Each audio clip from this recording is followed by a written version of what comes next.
أعوذ بالله من الشيطان الرجيم. بسم الله الرحمن الرحيم.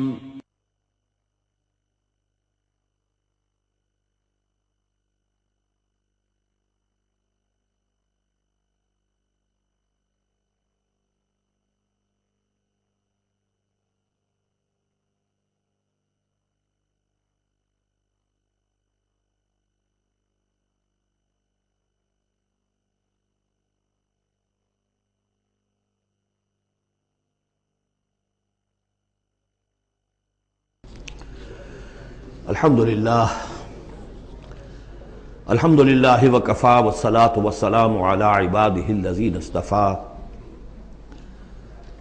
خصوصاً علی افضلہم وخاتم النبیین محمد الامین وعلی آلہ وصحبہ اجمعین.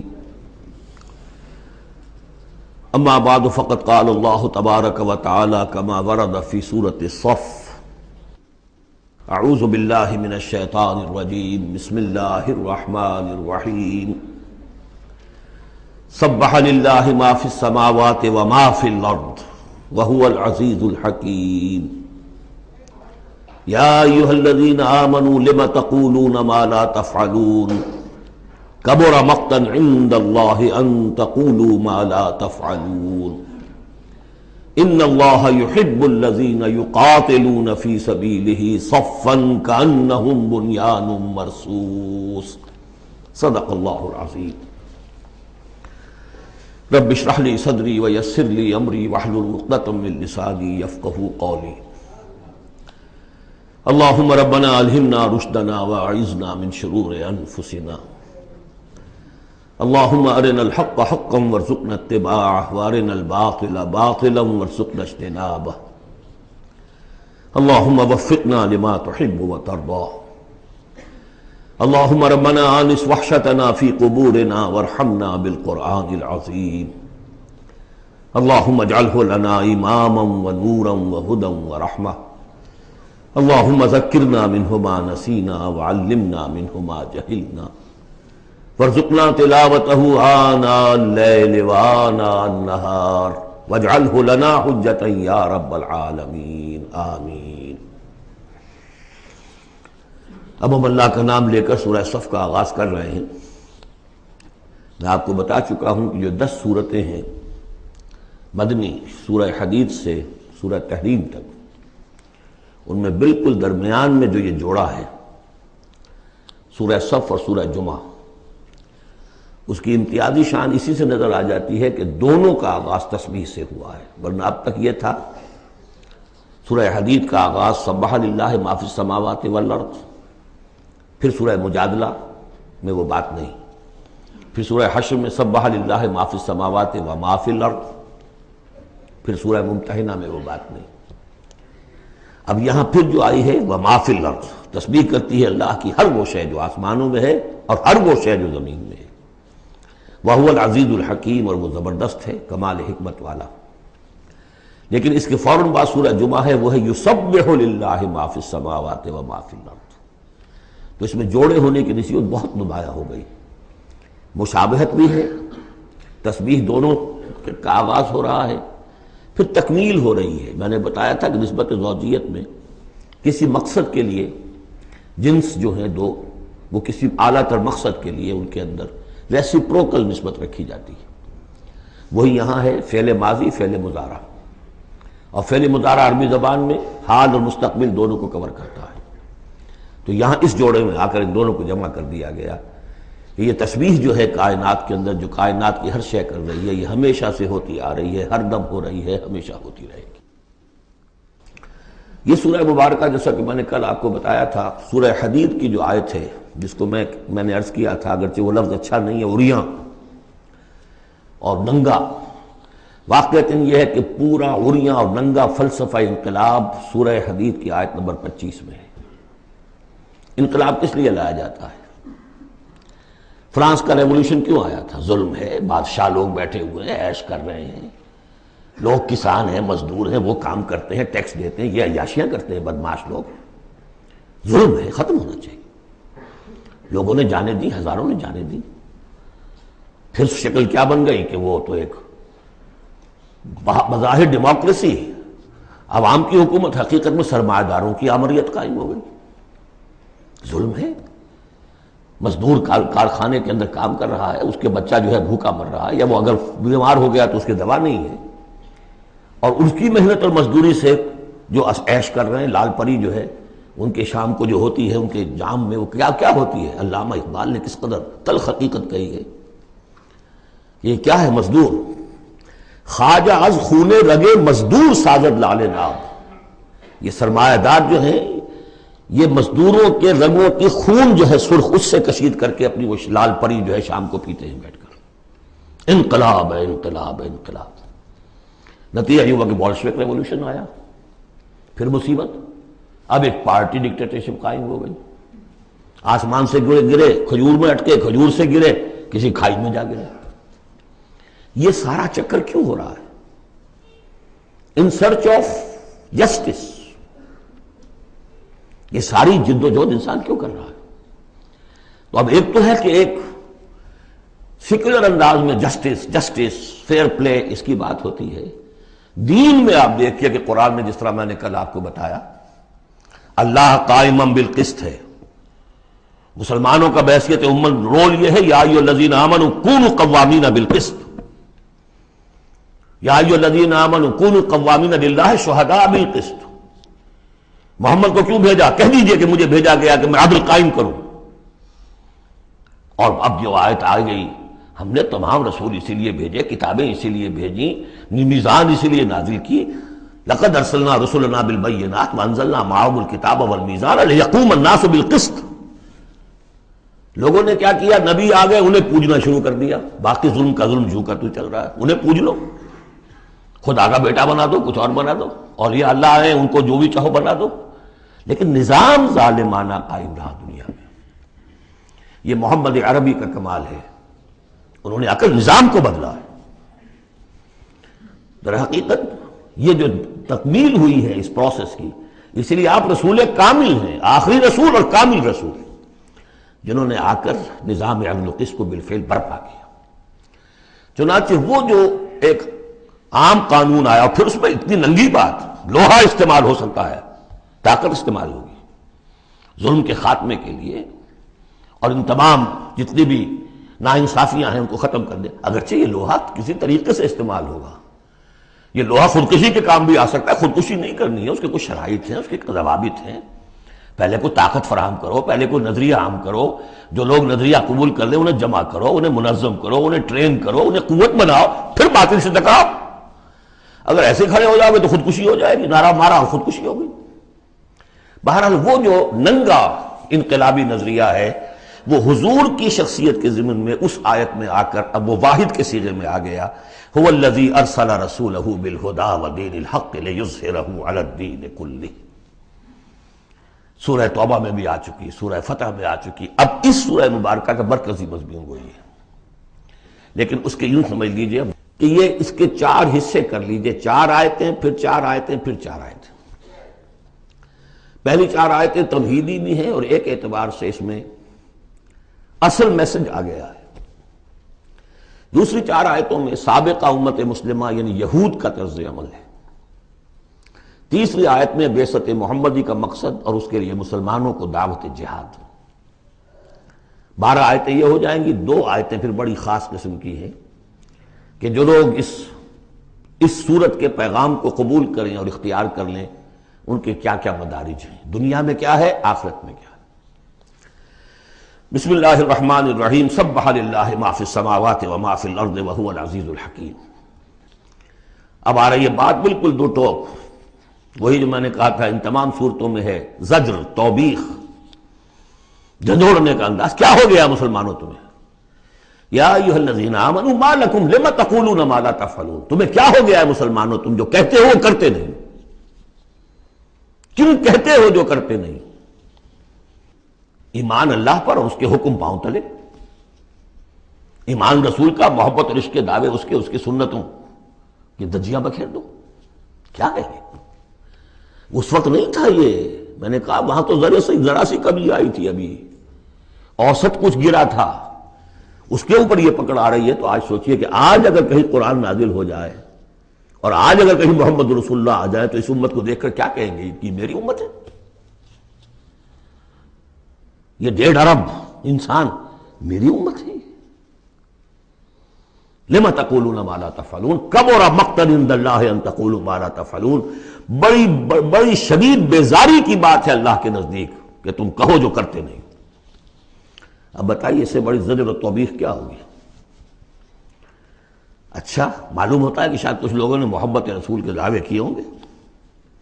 جاننا چاہتے ہو اللہ کو کون محبوب ہیں؟ ان اللہ یحب الذین یقاتلون فی سبیلہ صفا کانہم بنیان مرصوص. اللہ کو تو محبوب ہیں اپنے وہ بندے جو صفیں باندھ کر، اور صفیں بھی ایسی بنیان مرصوص. آج کل کا تصور کیجئے ری انفورسڈ کانکریٹ والز جو بڑے بڑے ڈیمز کی بنائی جاتی ہیں. اس زمانے میں بھی تھا، چنائی کر کے پھر تانبا اس کے اندر جو ہے وہ پگھلا کر، جو ہم دیکھ آئے ہیں ذوالقرنین کے معاملے میں، آتونی افرق علیہ قطرہ. اب وہ جو ہے وہ فورٹیفائڈ ایسی صفیں. آج ایک صاحب نے توجہ دلائی، اسی کا عکس ہونا چاہیے ہماری جب نماز کے اندر صف بندی ہوتی ہے، کوئی خلا نہیں ہونا چاہیے. حضور نے فرمایا کہ شیطان کھڑا ہوتا ہے بیچ میں، پھر کندھے سے کندھا ملا ہونا چاہیے. لیکن ہمارے ہاں اس کا کوئی اہتمام نہیں ہوتا. ہمارے ہاں اہل حدیث حضرات کو اہتمام کرتے، لیکن یہ ہے کہ کندھے سے کندھا ملنا اور پاؤں کے محاذات ایک ہونے چاہیے، آگے پیچھے نہ ہو.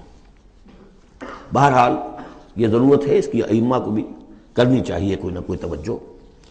تو یہ اصل میں سمم بونم ایک اصطلاح ہے فلسفے کی کہ ہر فلسفہ اخلاق میں ایک تصور ہوتا ہے خیر اعلیٰ، the highest good. Highest virtue کیا ہے؟ آپ ایک فلسفہ دیتے ہیں اخلاق کا، اس کی روح سے سب سے بڑی نیکی کون سی ہے؟ تو جان لیجئے اسلام میں سمم بونم، اسلام کے خیر اعلیٰ قتال فی سبیل اللہ ہے. ان اللہ یحب الذین یقاتلون فی سبیلہ صفا کانہم بنیان مرصوص. اب سوچ لو، دیکھ لو، سوچ سمجھ کر قدم رکھو. جس کو ہو جان و دل عزیز اس کی گلی میں جائے کیوں؟ اس راستے پر آنا ہے تو یہ سمم بونم ہے.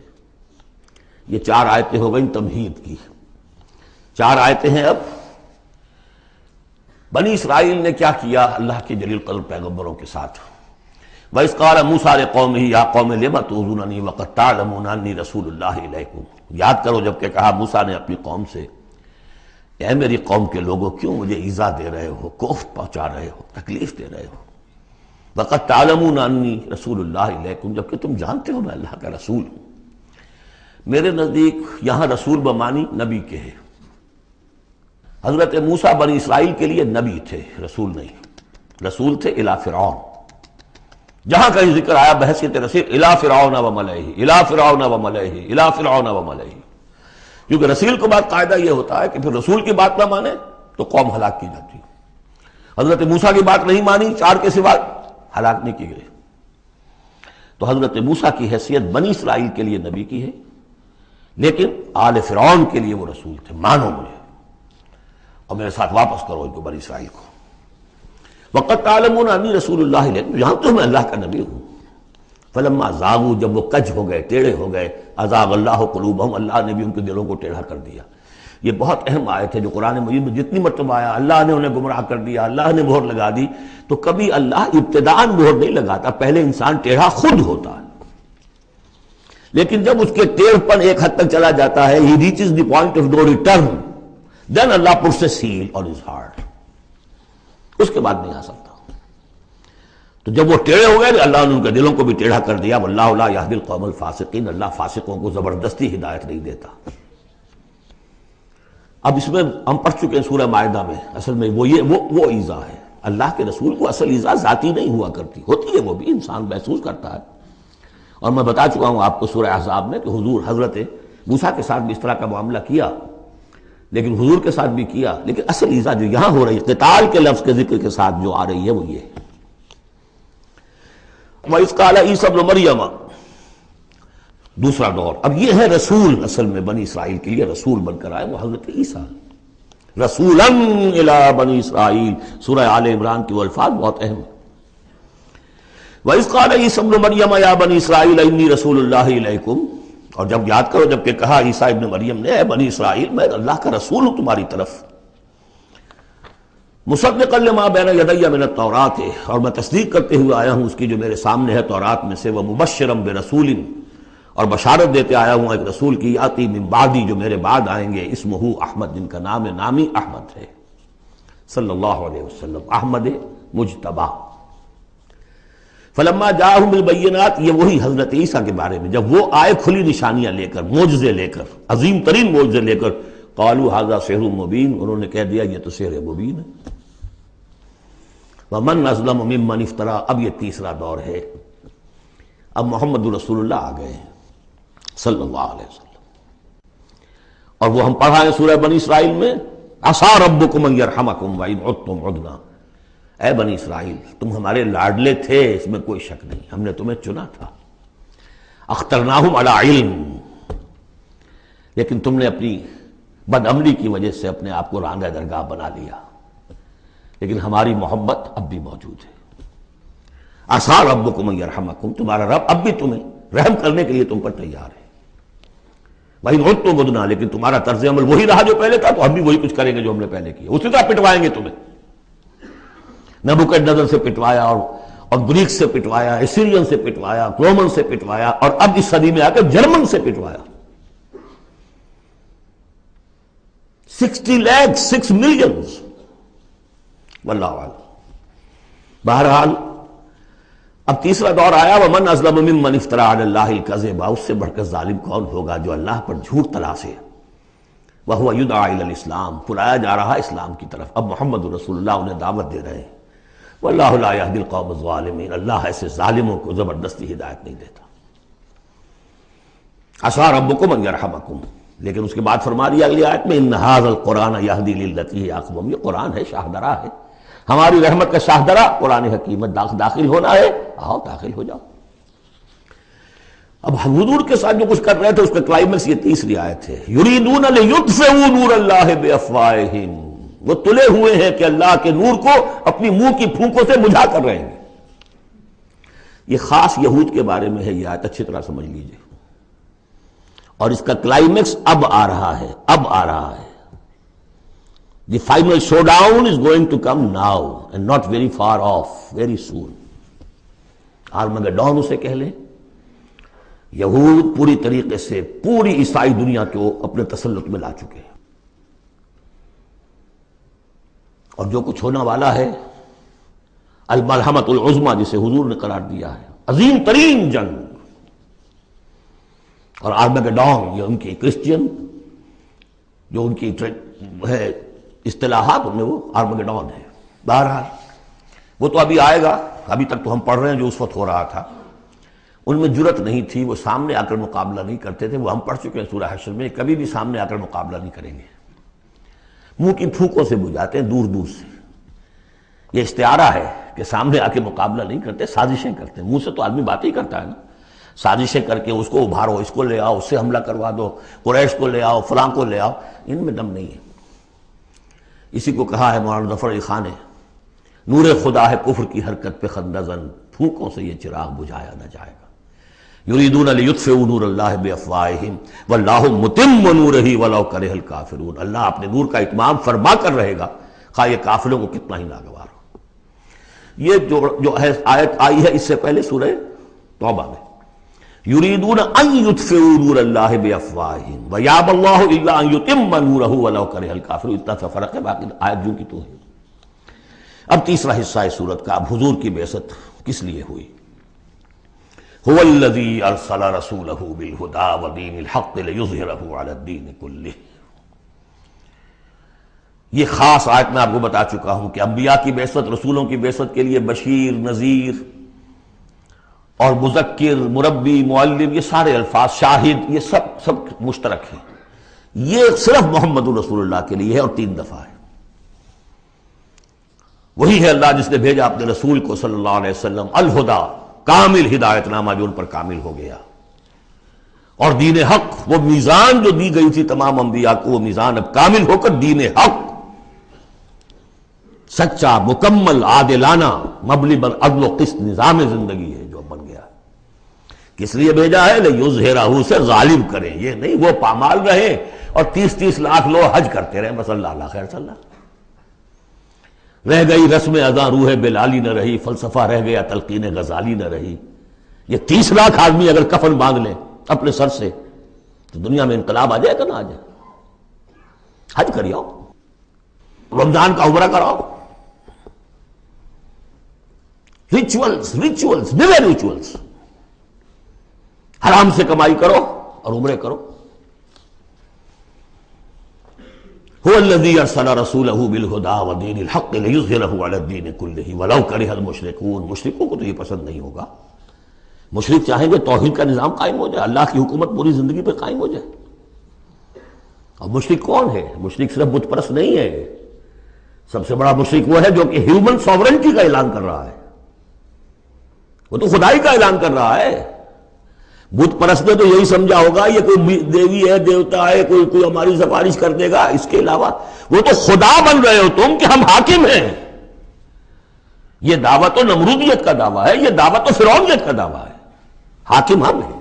الیس لی ملک مصر وہذہ الانہار تجری من تحتی. فرق یہ ہے کہ وہ ایک شخص ہوتا تھا، اب پوری قوم ہے، بس اور کچھ بھی نہیں. وہ کبھی پسند نہیں کر سکتے. تصادم ہونا ناگزیر ہے، جہاد کرنا پڑے گا، کشمکش کرنی پڑے گی. اب وہ کون کریں گے؟ جو اللہ کو ماننے کا دعویٰ کرے اور رسول کو ماننے کا دعویٰ کرے. اگلی آیت پڑھ لیجئے. یا ایھا الذین آمنوا هل ادلکم علی تجارۃ تنجیکم من عذاب الیم. اے ایمان کے دعوے دارو، کیا میں تمہیں بتاؤں وہ تجارت جو تمہیں دردناک عذاب سے چھٹکارا دلا دے. تؤمنون باللہ ورسولہ وتجاہدون فی سبیل اللہ باموالکم وانفسکم. ایمان لاؤ اللہ پر جیسے کہ ایمان لانے کا حق ہے. سورہ نساء میں بھی پڑھ چکے ہیں ہم. یا ایھا الذین آمنوا آمنوا باللہ ورسولہ والکتاب الذی نزل علی رسولہ. سورہ حجرات میں ڈیفینیشن مومن کی یہی ہے، انما المؤمنون الذین آمنوا باللہ ورسولہ ثم لم یرتابوا وجاہدوا باموالہم وانفسہم فی سبیل اللہ. تؤمنون باللہ ورسولہ وتجاہدون فی سبیل اللہ باموالکم وانفسکم ذالکم خیر لکم ان کنتم تعلمون یغفر لکم ذنوبکم ویدخلکم جنات تجری من تحتہا الانہار. وہ تمہارے لیے تمہارے گناہ بخش دے گا، تمہیں داخل کرے گا ان باغات میں کہ جن کے نیچے نہریں بہتی ہوں گی، اور ان باغات میں مسکن دے گا. مساکن طیبہ، بہت پیارے، بہت اعلیٰ. فی جنات عدن، ریزیڈینشل گارڈنز میں. ذالک الفوز العظیم، یہی بڑی کامیابی ہے. یہ بہت اہم نکتہ ہے. بندہ مومن کی نگاہ اس کامیابی پر جمی ہونی چاہیے، دنیا کی کامیابی پہ نہیں. دنیا میں دین کی کامیابی پر بھی نہیں. آپ حیران ہو یہ کیا کہہ رہا ہے؟ نصب العین صرف آخرت. اگر آپ نے دنیا میں کامیابی کو نصب العین بنا لیا تو گڑبڑ ہو جائے گی. پھر آپ کہیں گے یہ تو صحیح طریقے سے کام نہیں ہو رہا تو ٹیڑھے سے کرو، سیدھی انگلیوں گھی نہیں نکل رہا تو ٹیڑھی کرو. بائی ہک اور بائی کروک، جیسے کوئی ہاکی کا پلیئر چلتا ہے لے کر کیری کرتا ہے، اسی میں تحریکیں گم ہو جاتی ہیں. تحریکوں کے قبرستان بنے ہیں اسی بنیاد پر. تم دیکھو تمہارا فرض یہ طریقہ کار یہ، اس طریقے پہ کام کرتے رہو، نتیجہ نکلے نہ نکلے تمہیں اس سے کوئی بحث نہیں. ہاں طریقہ کار پر نظر ثانی کرتے رہو. ہو طریقہ محمد رسول اللہ سے ماخوذ اور منہاج. لِكُلٍّ جَعَلْنَا مِنْكُمْ شِرْعَةً وَمِنْهَاجًا. ہم نے ہر ایک کو تم میں سے شریعت بھی ایک دی ہے، منہاج بھی دیا ہے. منہاج محمدی کیا ہے بولو؟ تو امت محمد ہو صلی اللہ علیہ وسلم. تو یہ بات نوٹ کر لیجئے، بہت اہم ہے. بس تجزیہ کر لیجئے اب تک جو کچھ آیا ہے اس میں، بلکہ اب آخری دو آیتیں بھی پڑھ لیجئے. ایک حیثیت سے یہ 12ویں آیت پر آ کے مضمون مکمل ہو گیا. ذالک الفوز العظیم، بڑی کامیابی یہی ہے. البتہ دنیا میں ایک اور بونس کی شکل میں ہے. وَأُخْرَىٰ تُحِبُّونَهَا، ایک اور شے جو تمہیں بہت پسند ہے. اللہ کی نگاہوں میں تو اس کی کوئی حیثیت نہیں، اس لیے کہ اللہ کی نگاہ میں تو اگر وہ کرنا ہی چاہے تو دین حق کو غالب کر دے آنے واحد میں.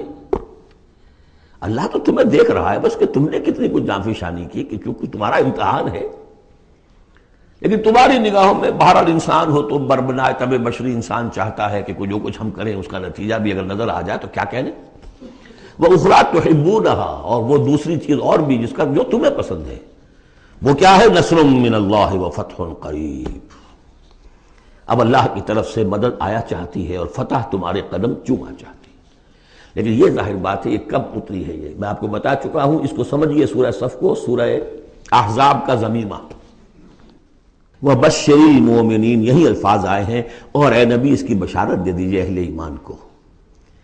قول میں حضور کا آپ کو سنا چکا ہوں. آپ نے فرما دیا تھا غزوہ احزاب کے بعد، لن تغزوکم قریش بعد عامکم ھذا، اے مسلمانوں اب اس سال کے بعد قریش تم پر چڑھ کر نہیں آ سکتے، ایگزاسٹ ہو چکے. ولکنکم تغزونہم، اب تمہاری طرف سے انیشیٹو ہوگا. اور وہ انیشیٹو تھا کہ جو عمرے کے سفر کی نیت سے آپ نے کیا. صلح حدیبیہ ہو گئی اور انا فتحنا لک فتحا مبینا کی آیت اتر گئی. اور دوسری چیز آخرت میں یا ایک روحانی جو مقام تمہیں اس سے حاصل ہوگا، تم اللہ کے مددگار کا قرار پاؤ گے. اس سے اونچا کوئی مقام ہو سکتا ہے؟ یا ایھا الذین آمنوا کونوا انصار اللہ. اگر تم اللہ کے دین کا جھنڈا اٹھانے کے لیے اپنی جانیں لگا رہے ہو تو کس کے مددگار ہو؟ اللہ کا دین ہے، جھنڈا اس کا ہے. اور یہ فرض منصبی اصل تھا محمد کا، تو ان کی بھی مدد ہے. من انصاری اللہ آگے آ جائے گا. اہل ایمان اللہ کے مددگار بنو. کما قال عیسی ابن مریم للحواریین، جیسے کہ کہا تھا عیسیٰ ابن مریم نے اپنے حواریین سے، من انصاری اللہ، کون ہے میرا مددگار اللہ کی راہ میں. دیکھیے جیسے بیعت کی نسبتیں آئی تھیں دو، بیعت حضور سے، بیع اللہ سے، لہذا تیسرا ہاتھ اللہ. وہی مسئلہ یہ ہے، نصرت اللہ کی، لیکن میری نصرت اللہ کی طرف. اللہ کی نصرت کیسے کرو گے؟ میری نصرت کرو اللہ کے راستے میں. محمد رسول اللہ والذین معہ. اب بھی طریقہ جو فطری ہے وہ یہی ہے، جس کو بھی اللہ ہمت دے دے وہ کھڑا ہو. میں نے تو یکسو ہو کے فیصلہ کر لیا، میں نے تو اب اسی کے لیے جینا، اسی کے لیے مرنا ہے. آؤ بھائی کون میرے ساتھ آتا ہے؟ میں انصاری اللہ، میں تو چل رہا ہوں. کوئی ساتھی ملے گا تب بھی چلوں گا، نہیں ملے گا تب بھی چلوں گا. اب کون میرے ساتھ آتا ہے؟ من انصاری اللہ، جو ہاتھ میں ہاتھ دے وہ اس کا ساتھی ہے. اذ قال عیسی ابن مریم للحواریین من انصاری اللہ قال الحواریون نحن انصار اللہ. اگرچہ وہ مددگار تھے حضرت عیسیٰ کے، حقیقت میں تھے اللہ کے، بظاہر عیسیٰ کے، حقیقت اللہ کے. فآمنت طائفۃ من بنی اسرائیل، تو بنی اسرائیل دو گروہ میں تقسیم ہو گئے، ایک وہ جو ایمان لے آیا اور ایک وہ جو کفر پر اڑا رہا. وکفرت طائفہ فأیدنا الذین آمنوا علی عدوہم، تو ہم نے مدد کی ان کی جو ایمان لائے تھے ان کے خلاف کہ جنہوں نے کفر کیا تھا، ان کے دشمنوں کے خلاف. فاصبحوا ظاہرین، بالآخر وہی کامیاب ہوئے. لیکن یہ کامیابی آسانی سے ہاتھ نہیں آئی تھی، اچھی طرح سمجھ لیجیے گا. 300 برس لگے ہیں حواریین مسیح کو، اور ان کے اصل پیروکار جو تھے حضرت مسیح کے، وہ سختیاں انہوں نے جھیلی ہیں. تاریخ انسانی میں اگر آپ لیں گے ایک مقدار کی حیثیت سے تو اتنی زیادہ قربانیاں شاید کسی نبی کے ساتھیوں نے نہیں دی. ایک ہے ایک چیز جو ہے وہ سمٹ کر آ گئی ہو تھوڑے سے وقت میں، وہ ہے حضور کا معاملہ، کہ حضور کا اور آپ کے ساتھیوں کا. لیکن جتنے طویل عرصے تک اور جس قدر شدید پرسیکیوشن، عام خیال یہی، اور میں بھی اس کا قائل ہوں، کہ سورہ یاسین میں جو ذکر ہے، وہ جو 2 رسول بھیجے گئے اور پھر تیسرا بھیجا گیا، وہ اصل میں حواریین مسیح تھے. رسول کے رسول تھے، اللہ کے رسول نہیں تھے براہ راست. اسی طریقے سے آپ کو معلوم ہے جو پرسیکیوشنز ہوئی ہیں ان کی، جس طریقے سے انہیں ستایا گیا ہے. جو اصحاب الاخدود تھے وہ بھی عیسائی تھے، جن کو کہ یہودیوں نے جلایا، ابو نواس نے، وہ بھی عیسائی تھے، حضرت مسیح کے ماننے والے. اسی طریقے سے یہ 7 سلیپرز کون تھے جو جان بچا کر گئے تھے؟ اصحاب کہف عیسائی تھے. رومی شہنشاہیت تھی، بت پرستوں کی شہنشاہیت تھی، اس میں جو کچھ پرسیکیوشن ہوئی ہے وہ تو 300 عیسوی میں پھر رومن امپائر نے عیسائیت قبول کی ہے. اس کے بعد سے پھر ظاہر بات ہے، چاہے عیسیٰ کو وہ صحیح طور پہ مانتے ہیں، غلط طور پہ مانتے ہیں، عیسیٰ کے ماننے والے ہیں. وہ کہتے ہیں وہ حرام زادہ ہے، وہ کہتے ہیں کہ نہیں وہ اللہ کا بیٹا ہے. بس اتنا ہی فرق ہو گیا، وہ ایک انتہا کو نکل گئے، وہ دوسری انتہا کو نکل گئے. باسٹرڈ کہتے ہیں کھلم کھلا، سن آف مین. اور وہ لوگ کہہ رہے اللہ کا، لیکن مانتے تو ہے نا، یہ انکار کرتے ہیں. تو مان ہمارے ہاں بھی کتنے ہی لوگ ہیں حضور کے رتبے کو جب نعتوں میں بیان کرنے آئیں گے اللہ سے کم چھوڑتے ہیں، اللہ سے اوپر بنا دیتے ہیں۔ اوتار کا عقیدہ تو میں آپ کو بتا چکا ہوں، وہی جو مصطفی عرش تھا خدا ہو کر اتر پڑا وہ مدینے میں مصطفیٰ ہو کر۔ مدینے کی مسجد میں ممبر کے اوپر بغیر عین کے ایک عرب ہم نے دیکھا، عرب میں سے عین نکال دے کیا رہ جائے گا؟ رب۔ کون ہے کہنے والا؟ یہ مسلمان، محمد کا امتی ہے۔ تو یہ جو انتہائیں ہوتی ہیں، غلو ہوتا ہے، یا اہل الکتاب لا تغلو فی دینکم، تو غلو ہم کم ہے، کم کرنے والے۔ کون سا جرم ہے جو پچھلوں نے کیا ہم نے نہیں کیا، سوائے اس کے کہ اس قرآن کی تحریف ہم نہیں کر سکے، اس کے متن کی، بس۔ اور وہ اس لیے کہ اسپیشل پروٹیکشن اللہ کی تھی۔ یہ ہے سورہ صف۔ ایک سورت بھی سمجھ میں آ جائے تو زندگی کا راستہ بالکل واضح ہو جاتا ہے۔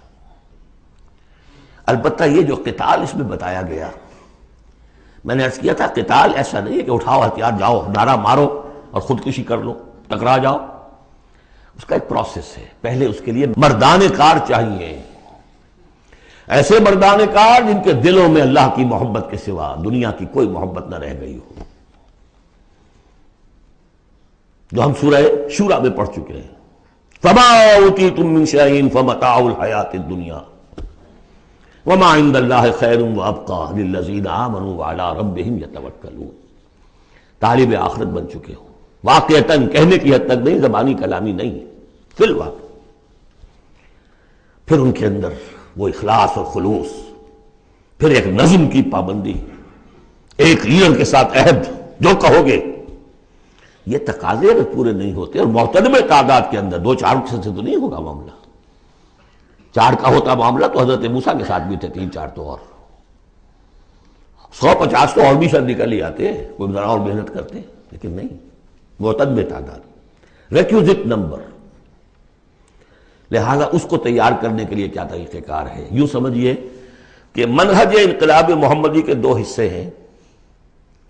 اوپر کا حصہ ٹکراؤ، تصادم، وہ سب کو معلوم ہے، غزوہ بدر، غزوہ احد، غزوہ احزاب، فلاں کس کو نہیں معلوم؟ لیکن اکبر الآبادی کا بڑا پیارا شعر ہے، خدا کے کام دیکھو بعد کیا ہے اور کیا پہلے، نظر آتا ہے مجھ کو بدر سے غار حرا پہلے۔ یہ غار حرا کی جو تنہائیاں تھیں، جو سوچ و بچار تھا، پھر اس نے 12 برس تک مکے میں جو دعوت، تبلیغ، تربیت، تزکیہ، تعلیم، تنظیم، یہ کام کیا ہے۔ یہ ہے جس کا نتیجہ سامنے نظر آتا ہے۔ چاہے تمہارے جسم کے ٹکڑے اڑا دیں، تم نے ہاتھ نہیں اٹھانا۔ یہ ارادہ آسان کام ہے کوئی؟ بلی کو بھی آپ گھیر لیں اگر کسی کونے میں تو وہ آپ پر حملہ کر دے گی۔ ڈیسپریٹ آدمی 2-3 کو مار کر مرے گا، ایسے نہیں مر سکتا آدمی۔ آدمی بڑی شے ہے، لیکن اجازت نہیں ہے۔ یہ تیاری جو کرائی ہے محمد رسول اللہ نے، تو ایک ہے تصادم کا مرحلہ، اور ایک ہے تصادم کے لیے آدمی تیار کرنا۔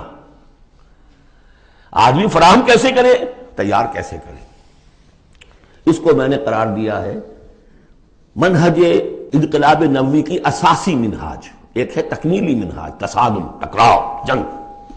اساسی منہاج ہے how to procure proper people, procurement of people and then their training۔ یہ ہے مسئلہ، اور اس کا مرکز و محور قرآن ہے۔ اگلی سورہ، سورہ جمعہ، اسی سے بحث کر رہی ہے۔ یہ سمجھ لیجئے کہ بعثت محمدی کا مقصد، اس کے لیے تصادم کے مراحل، یہ سورہ صف میں، لیکن اس کے لیے مردان کار کی تیاری کا عمل سورہ جمعہ میں۔ بسم اللہ الرحمن الرحیم۔ یسبح للہ ما فی السماوات وما فی الارض الملک القدوس العزیز الحکیم۔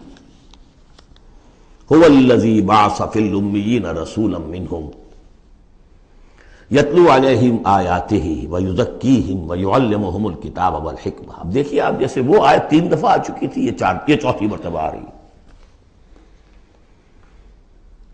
وہ بنیادی طریقہ کار کیا تھا؟ قرآن کی تلاوت۔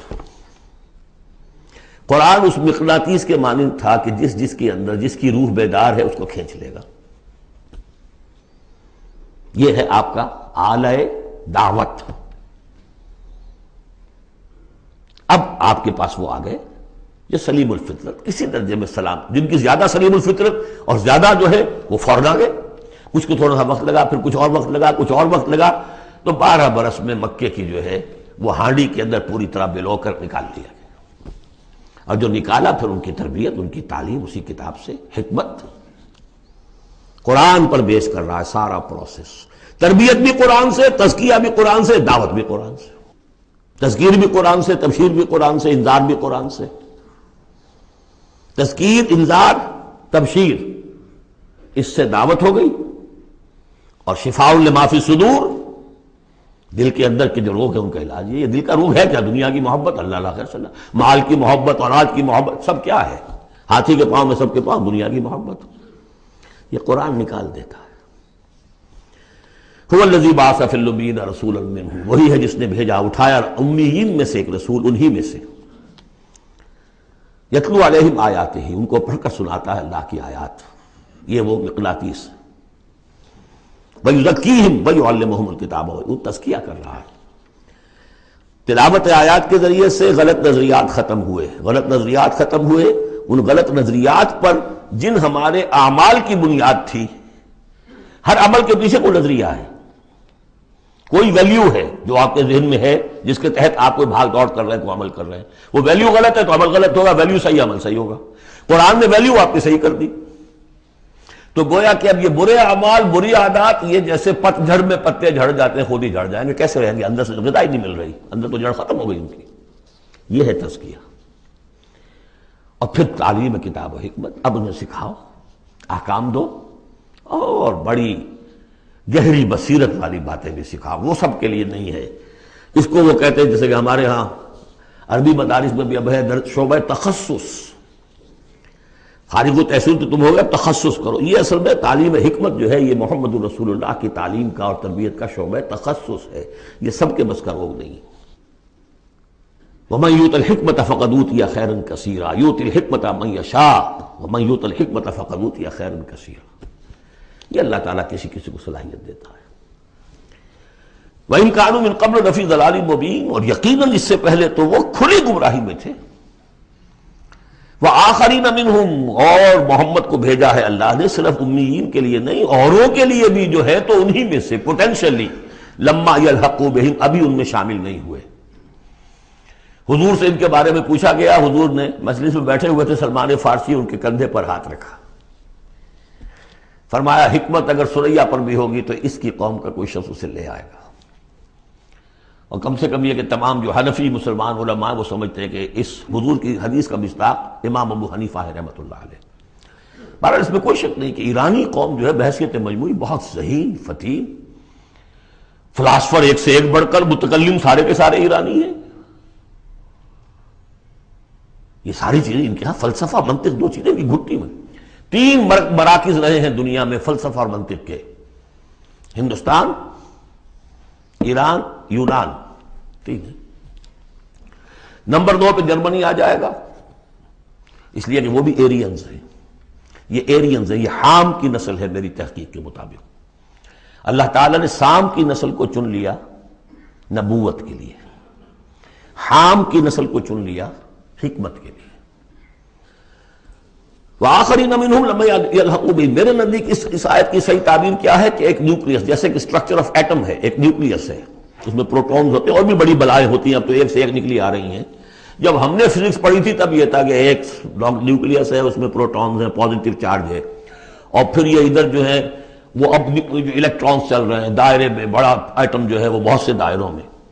تو نیوکلیس اس امت کا امیین، بنو اسماعیل اور ان کے تابع اہل عرب مشرکین، یہ نیوکلیس.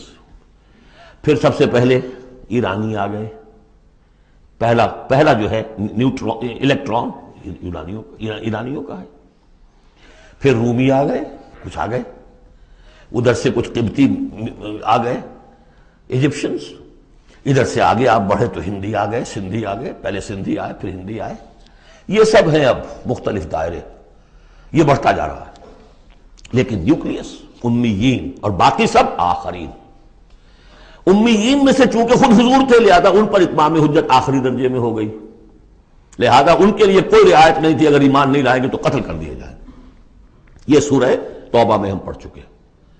آخرین کے لیے رعایت یہ ہے کہ چاہے تو اسلام لائیں چاہے تو نہ لائیں، یہودی رہیں، عیسائی رہیں، کوئی رہیں، مجوسی رہیں، ہندو رہیں، سکھ رہیں، پارسی رہیں، جو چاہے رہیں، لیکن نظام اسلام کا ہوگا، غلبہ اللہ کا ہوگا، دین ہم قائم کریں گے، تم رہو اپنے طور پر جو ہندو رہو، جو چاہو رہو۔ وآخرین منہم لما یلحقوا بہم وہو العزیز الحکیم، اور وہ عزیز ہے اور حکیم ہے۔ ذالک فضل اللہ یؤتیہ من یشاء، یہ اللہ کا فضل ہے، وہ دیتا ہے جسے چاہتا ہے، اللہ کا فضل ہے۔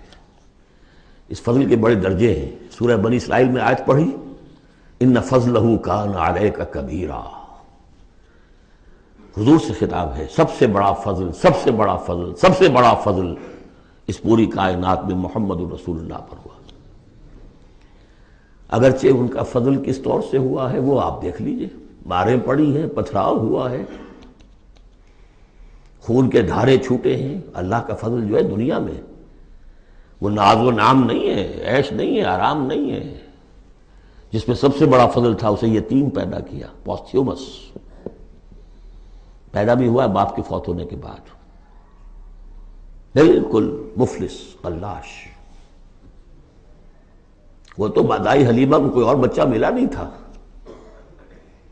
تو قرۂ فال بنا میں من دیوانہ زدن ہو گیا معاملہ، ورنہ لوگ جاتے تھے، اچھے کھاتے پیتے گھرانوں کے بچے لیتے تھے، یتیم کو کون لے جائے گا؟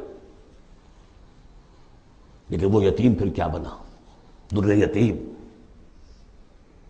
وَوَجَدَكَ ضَالًّا فَهَدَىٰ وَوَجَدَكَ عَائِلًا فَأَغْنَىٰ أَلَمْ يَجِدْكَ يَتِيمًا فَآوَىٰ۔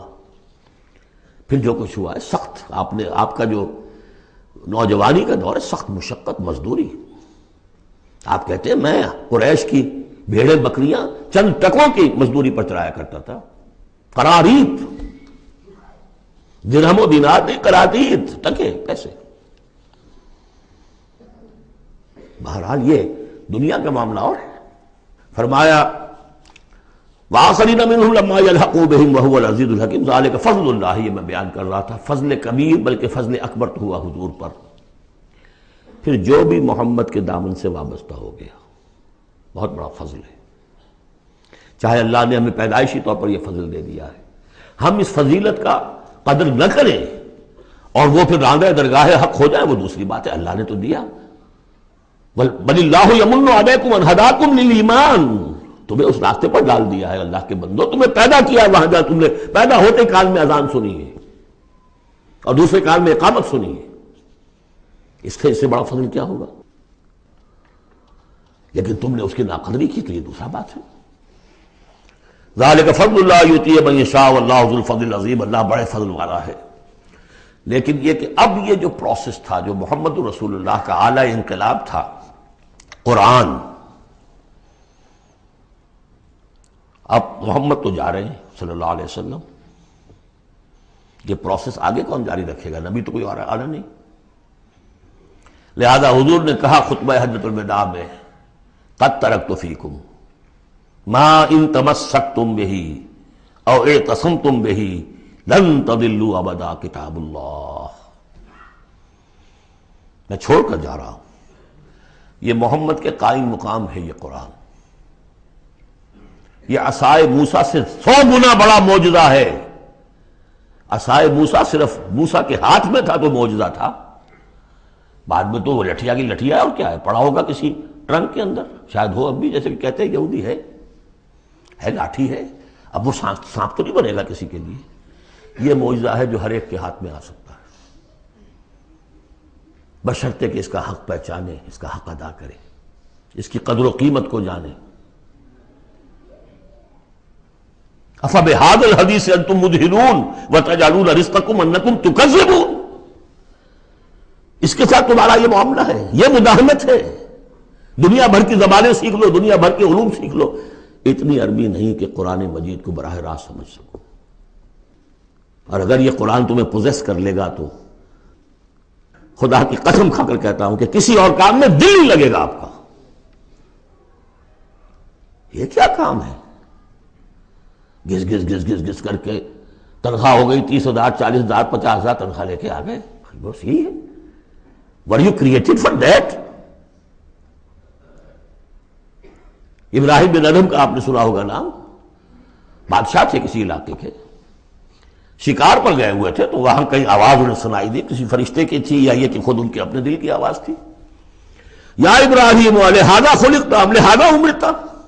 اے ابراہیم سوچو, کیا اس کام کے لیے تمہیں پیدا کیا گیا تھا؟ کیا تم اس کام کے لیے پیدا کیے گئے تھے اور تمہیں اس کام کا حکم ہوا تھا شکار کھیلو جا کر؟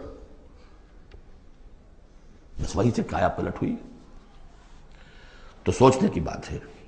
اب ترتیب بتا رہا تھا اصل میں, ورنہ بات لمبی ہو جائے گی, کہ اب یہ قرآن کے بارے میں تمہارا طرز عمل کیا ہوگا. تصویر دکھائی جا رہی ہے پھر سابقہ امت کی, انہیں بھی ہم نے دی تھی کتاب تورات. مثل الذین حملوا التوراۃ ثم لم يحملوها كمثل الحمار يحمل اسفارا. مثال ان لوگوں کی جو حامل تورات بنائے گئے پھر وہ اس کے حامل ثابت نہ ہوئے. اور حمل میں خاص ایک بات ہے, حمال کسے کہتے ہیں؟ بوجھ اٹھا کر ایک جگہ سے دوسری جگہ لے کر جانا, حمال اسے کہتے ہیں. اسر اور حمل میں نے فرق بتایا تھا آپ کو سورہ بقرہ جب پڑھ رہے تھے آخری کا, کہ اسر وہ بوجھ ہے جس کے نیچے انسان دب کر رہ جائے, چل نہ سکے, اسر ہے. اور حمل وہ ہے جس کو لے کر چل سکے. اب عورت کا بھی حمل ہوتا ہے, وہ لے کر چلتی ہے. بہرحال جب ایڈوانس پریگننسی ہوتی ہے, دکھ تو ہے, تکلیف ہے, واہنن علی واہنن تو ہے, چل سکتی ہے. اسی طرح حمال ہے, وہ لے کے جا رہا ہے. تو حمل التوراۃ, یہ اللہ تعالیٰ جس کو یہ کتاب دیتا ہے, حامل بناتا ہے, اس کے ذمے سے پہنچاؤ. لتبیننہ, تمہارا فرض ہے اسے واضح کرو, اسے عام کرو. یا اہل القرآن, حضور نے فرمایا ہے قرآن والوں, لا تتوسد القرآن, قرآن کو تکیہ نہ بنا لینا. ایک ذہنی سہارا ہمارے پاس اللہ کی کتاب ہے. 40 من سونا ہم نے لگا دیا ہے اس قرآن کو تاروں سے لکھنے پر. معلوم ہے آپ کو, رکھا ہوا ہے ہمارے ہاں, ایوبی دور کی یادگار. بہرحال قرآن مجید کے حامل بنائے گئے تھے اس لیے کہ اوروں تک پہنچاؤ. ثم لم يحملوها, انہوں نے نہیں اٹھایا. کمثل الحمار, ان گدھوں کے مانند ہیں. يحمل اسفارا, جو کتابوں کا بوجھ اٹھائے پھر رہا. مکالمات فلاطن بھی لکھ دیجئے آپ, باندھ کر گشڑی رکھ دے, انسائکلوپیڈیا برٹانی کا پورا رکھ دے, گدھے کو کیا فائدہ اس سے. مثل القوم الذین کذبوا بآیات اللہ, مثال اس قوم کی جس نے اللہ کی آیات کو جھٹلایا. بے صاحب بہت بری ہے. اب یہ جھٹلانا میں پہلے واضح کر چکا ہوں سورہ واقعہ پڑھتے ہوئے, یہ جھٹلانا ہے, یہ ہمارا قرآن کو جھٹلا رہے ہیں ہم اپنے عمل سے. ایک شخص آپ سے پوچھے گا آپ قرآن کو اللہ کا کتاب مان لیا؟ میں مانتا ہوں. آپ نے کبھی پڑھا اس کو؟ آپ 7 سمندر کا سفر پار کر کے یہاں MBA کرنے تشریف لے آئے ہیں امریکہ میں. MBA معلوم ہوتا ہے کہ کوئی پتہ نہیں, کوئی جنت کی کوئی سیٹ ہے, کیا ہے. قرآن آپ نے نہیں پڑھا تو کیسا ایمان ہے آپ کا قرآن پر؟ کیا جواب دیں گے؟ تکذیب کر رہے ہیں اپنے عمل سے. بئس مثل القوم الذین کذبوا بآیات اللہ واللہ لا یہدی القوم الظالمین. اللہ ایسے ظالموں کو زبردستی تو ہدایت نہیں دیتا. اللہ کی ہدایت ایسی گھٹیا شے تو نہیں ہے, اتنی حقیر شے تو نہیں ہے. اب دیکھیے 4 آیتیں, یہ یہاں پر بھی 4 4 جمع 3 کی تقسیم ہے. 4 آیتیں پوری ہو گئی تھی. حضور کی بعثت 2 ہوئے ہے. امیین نیوکلیس ہے, آخرین سب الیکٹرانز ہیں اس کے چاروں طرف. یہ ملٹی نیشنل امت ہے. ملٹی نیشنل فرمز تو آپ کو معلوم ہے, ملٹی نیشنل. جبکہ سابق جو امت تھی بنی اسرائیل, وہ یونی ریشیل, ایک نسل کی.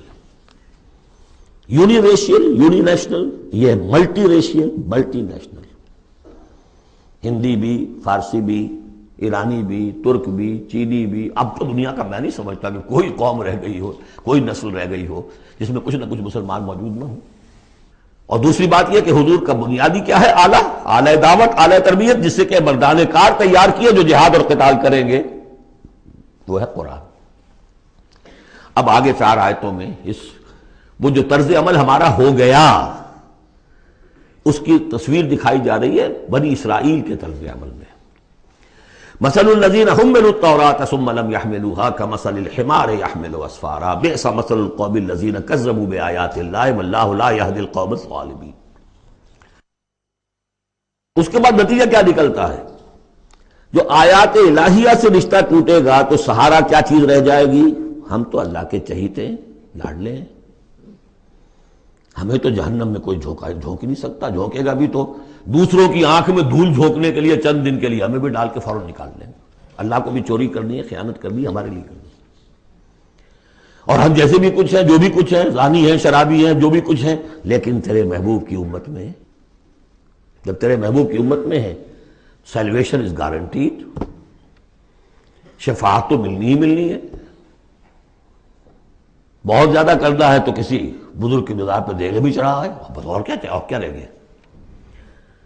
یہ ہے وہ سارا معاملہ، یہ ہے وہ امانی، یہ ہے وہ من گھڑت خیالات، یہ ہے وہ وشفل تھنکنگ سے جو عقیدوں کی شکل بن جاتی ہے، جس کی وجہ سے عمل سے، وہ جو اقبال نے کہا کہ پتہ نہیں نام کیا ہے اس کا، خدا فریبی کہ خود فریبی، عمل سے فارغ ہوا مسلمان بنا کے تقدیر کا بہانہ۔ وہ تقدیر کی بجائے آپ یہاں یہ عقائد جوڑ لیجئے تو پھر عمل کی کیا ضرورت ہے؟ بے وقوف ہوگا جو عمل کرے، رشوت نہ لے، حیش نہ کرائے بچوں کو، بے وقوف ہے، احمق ہے، پاگل ہے۔ قل یا ایھا الذین ھادوا ان زعمتم انکم اولیاء للہ من دون الناس، کہہ دیجئے اے نبی، اے وہ لوگوں جو یہودی ہو گئے ہو، اگر تمہارا واقعی یہ گمان ہے کہ تم اللہ کے دوست اور اللہ تمہارا دوست ہے۔ ان زعمتم، زوم کا لفظ اردو میں بھی بولتے ہیں خیال خام کے لیے، بڑا زوم ہو گیا اسے۔ ان زعمتم، اگر تمہیں یہ خیال خام لاحق ہو گیا ہے، انکم اولیاء للہ من دون الناس فتمنوا الموت ان کنتم صادقین، یہ سورہ بقرہ میں آ چکا مضمون۔ اگر ایسے واقعی خیال ہے تو تمہیں موت کی تمنا کرنی چاہیے۔ دوست سے ملنے کی آرزو ہوتی ہے یا ہجر کی؟ وصال چاہیے یا ہجر چاہیے؟ ولا يتمنونه ابدا بما قدمت ایدیہم، یہ ہرگز تمنا نہیں کر سکتے موت کی۔ کیوں؟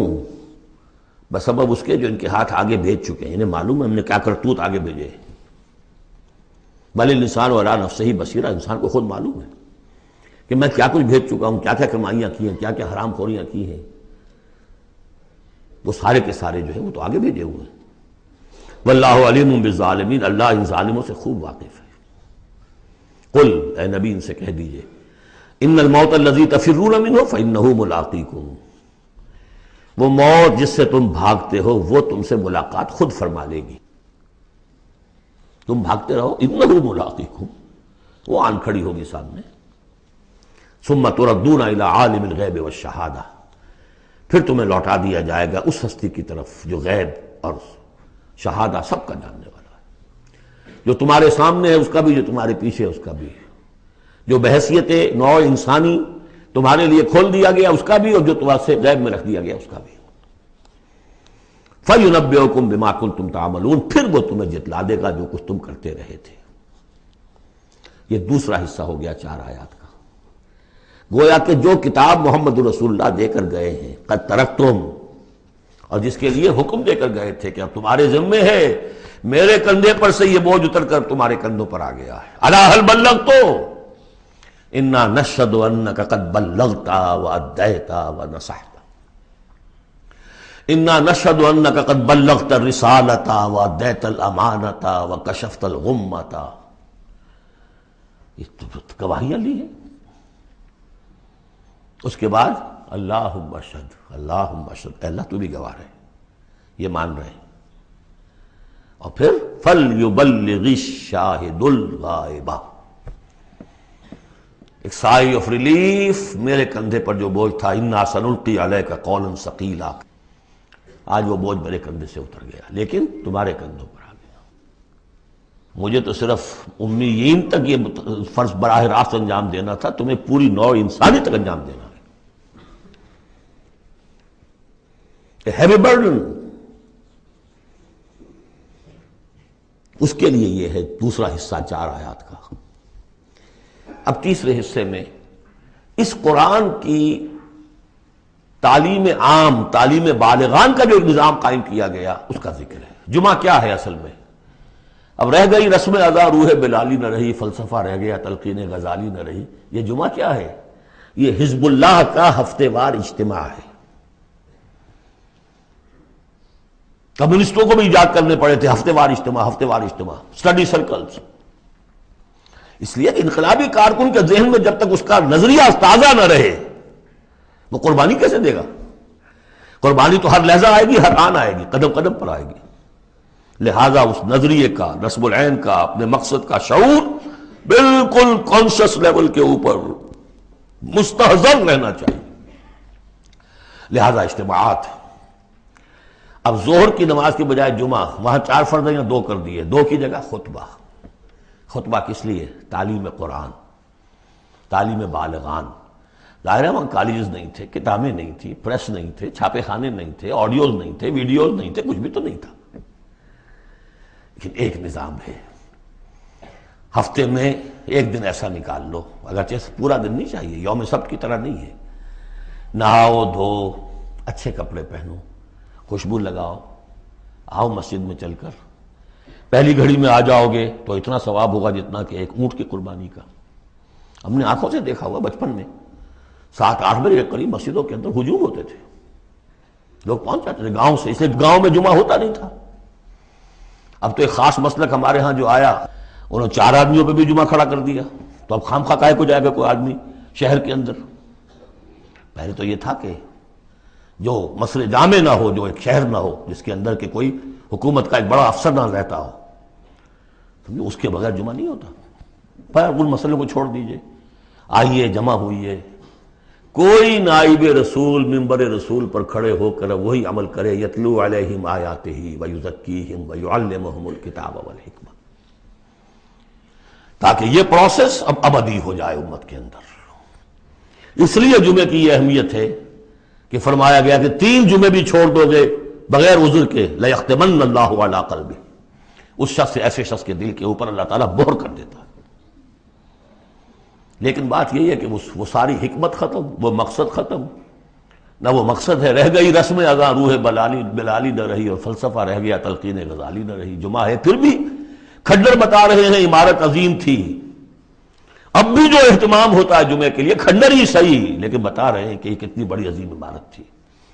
یا ایھا الذین آمنوا اذا نودی للصلاۃ من یوم الجمعۃ فاسعوا الی ذکر اللہ وذروا البیع، اے ایمان والو جب تمہیں پکارا جائے نماز کے لیے جمعے کے دن، یعنی جمعے کی نماز کے لیے، تو لپکو اور دوڑو ہر طرح کے کاروبار کو چھوڑ کر اللہ کے ذکر کی طرف، اور چھوڑ دو کاروبار۔ اور یہاں ذکر سے مراد نماز تو ذکر ہے ہی، اصل میں خطبہ ہے۔ ذالکم خیر لکم ان کنتم تعلمون، یہی تمہارے لیے بہتر ہے اگر تم علم رکھتے ہو۔ فَإِذَا قُضِيَتِ الصَّلَاةُ فَانتَشِرُوا فِي الْأَرْضِ وَابْتَغُوا مِن فَضْلِ اللَّهِ، یہودیوں کا جو یوم سبت والی وہ سختی نہیں ہے، صبح کا زیادہ وقت تو مطلوب ہے کہ لگے اس کام میں، لیکن جمعے کے بعد پھر آپ جائیں اپنے کام میں لگے۔ جب نماز ادا ہو چکے تو اب تم زمین میں منتشر ہو سکتے ہو، جاؤ اللہ کا فضل تلاش کرو، وابتغوا من فضل اللہ واذکروا اللہ کثیرا لعلکم تفلحون، اور اللہ کو یاد کرو کثرت سے تاکہ تم فلاح پاؤ۔ وَإِذَا رَأَوْا تِجَارَةً، اب یہ بھی کمزوری آ گئی جو مسلمانوں کے اندر ایک پیدا ہوئی تھی، اس کا طرف اشارہ کر دیا گیا اس صورت میں بھی۔ جب انہوں نے دیکھا کوئی تجارت کا معاملہ یا کوئی اور کھیل کود، انفضوا الیہا، تو خاص منافقین جو تھے وہ دوڑ کے چلے جاتے تھے، وترکوک قائما، اور آپ کو چھوڑ جاتے تھے کھڑے ہوئے۔ اور اس لیے کہ عام خیال یہ ہے کہ عام طور پر پہلے جو ہے خطبہ جیسے عیدین میں بعد میں ہوتا ہے، ایسے ہی جمعے کا خطبہ بھی بعد میں ہوتا ہے، سمجھا انہوں نے نماز تو ہو گئی چلو۔ فرمایا نہیں، قل ما عند اللہ خیر من اللہو والتجارہ، ان سے کہہ دیجئے جو اللہ کے پاس ہے وہ کہیں بہتر ہے اس کھیل کود سے بھی، تجارت سے بھی۔ واللہ خیر الرازقین، اور اللہ بہترین رزق عطا کرنے والا ہے۔ بارک اللہ لی ولکم فی القرآن العظیم ونفعنی وإیاکم بالآیات والذکر الحکیم۔